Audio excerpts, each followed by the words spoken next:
Today's sponsor of WTF is Salt Traders. They're an online distributor of some of the world's finest salts and peppers, and now they're expanding into oils, sugars, and honey.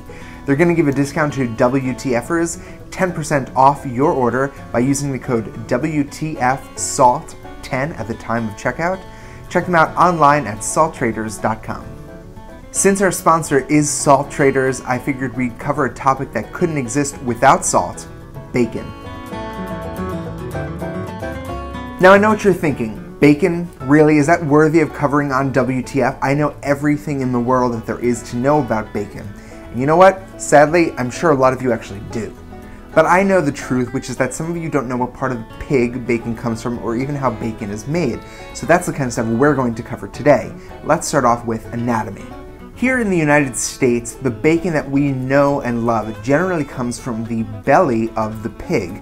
Now, in other parts of the world, bacon is made from other parts of the animal and even different animals. Now, despite what type of animal or cut, there is one consistency with bacon, and that is that it is a cured product. Now, curing is an ancient method in which an ingredient, which is usually meat, gets packed in something, usually salt, and the salt helps to displace and remove some of the water inside of the meat and stop the growth of bacteria. In the case of bacon, it can be cured in what is called a brine, which is generally something like salty water, and the bacon actually gets submerged into it. The other method is a dry curing, which is actually more common with bacon, and in that case, bacon, or pork belly at the time, is packed in dry salt and sometimes sugar to help it cure. A fun fact, bacon is actually one of the most prized cuts of meat, even though it is inexpensive because it imparts a ton of flavor to whatever it is cooked with. A little bacon trivia: you know the phrase bringing home the bacon, which we commonly refer to now as meaning that you're coming home with a paycheck or you're coming home with money? Well, what that actually comes from is a 12th century English church contest, basically.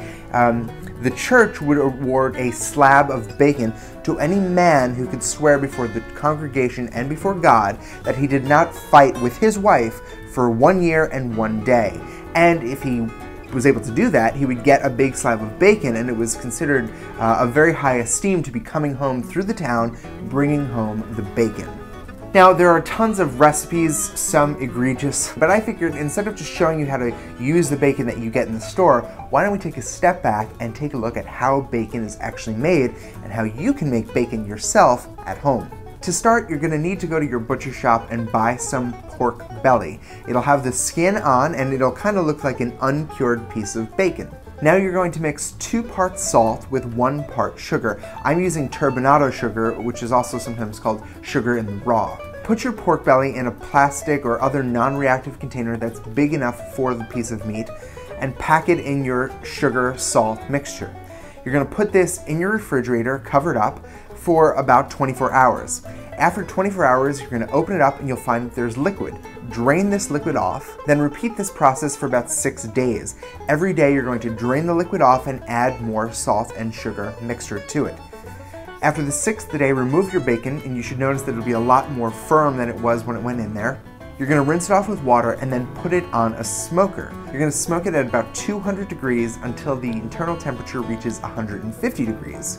I'm smoking mine over hickory, but you can smoke it over any wood that you like. After this point, you can slice the pieces of meat, and they still need to be cooked before you eat them. So put them on a griddle and cook them until they're nice and crispy.